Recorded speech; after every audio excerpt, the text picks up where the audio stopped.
As I see it, this week is absolutely crucial for Ukraine, but in fact, it's also crucial for Europe. We have an America that looks at Europe and thinks we're weak, and we are if we don't act.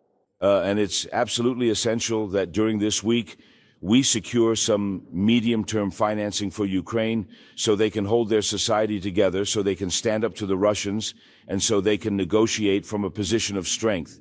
And the only real option that exists is this reparations loan, which can be managed by a qualified majority. All other proposals require unanimity, and we have a few spoilers, so this is the way to go. And I am glad that leading up to the weekend, we managed to create a more, you could say, stable immobilization of these assets. That is, after all, a prerequisite for being able to use them as collateral for a loan. Now, it is absolutely crucial that a decision is made. It won't happen today, but it needs to happen when the European Council meets later this week. Otherwise, we will leave Ukraine in a really, really bad position. And unfortunately, we would also be showing the world that, in that case, there might be some truth to the characterization that the Americans have recently given Europe. Yes. Is it acceptable to you that Ukraine may be pressured to give up its eventual ambitions to join NATO? And is there any way that European countries can fill that security gap, can help make Ukraine secure for the long term without possible NATO membership? I think we have to listen to President Zelensky himself. And if he is ready to compromise on the NATO question, well, I will not be the one, standing in the way of that.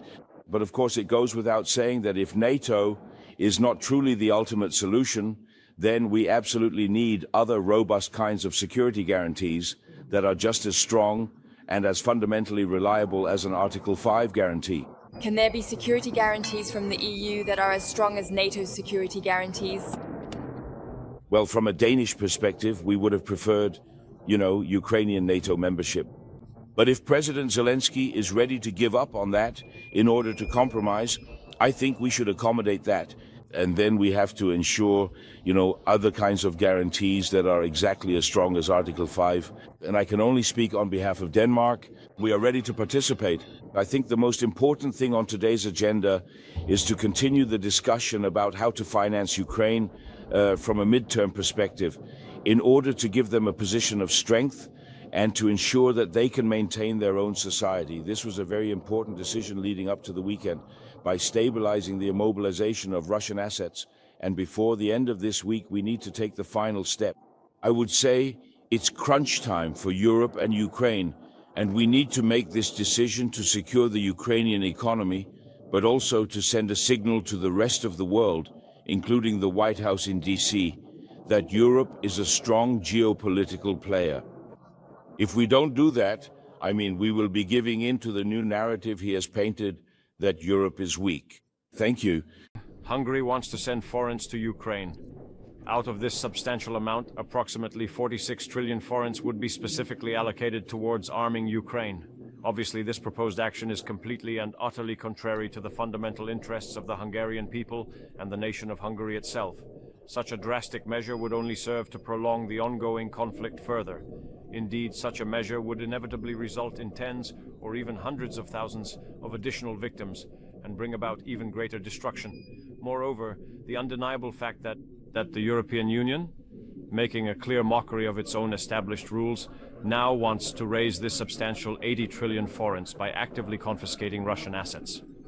This action creates a significant escalation risk, the likes of which we haven't truly seen in the past 2 or even 3 years, because freezing Russian assets, and then, after carefully freezing them, using those very Russian assets, is a war provocation of such gravity that we haven't seen anything comparable even in the past 2 or 3 years. And one of the greatest risks of the war dragging on is precisely that the war escalates, that it spreads further towards Europe. And this is a danger that simply should not have been brought upon Europe. So today, our task here will be to make it clear that the risk of war escalation is unacceptable, quite simply because if there is a war between Europe and Russia, Europe will not survive it. And that's why we must prevent such a war from breaking out. As for my colleague Sikorski, well, look, he is pro-war, I am pro-peace. The Polish government is pro-war, the Hungarian government is pro-peace. All our conflicts stem from this, and as long as they are pro-war and we are pro-peace, I don't really see any possibility for agreement. Minister, before your statement, When can you make a remark in this situation, and when is it appropriate to do so? Well, actually, together with Slovakia, we prepared the question of when we can make our remarks. The legal aspects are being prepared, so when the issue becomes significant, then we have the legal opportunity to make our remarks in this situation, and we will do so whenever it is legally possible. In our considered and well-informed opinion, the esteemed European Union has diligently and comprehensively developed its entire robust and extensive regulatory framework, a monumental achievement which speaks exceptionally well and highly commendably for the EU as a whole.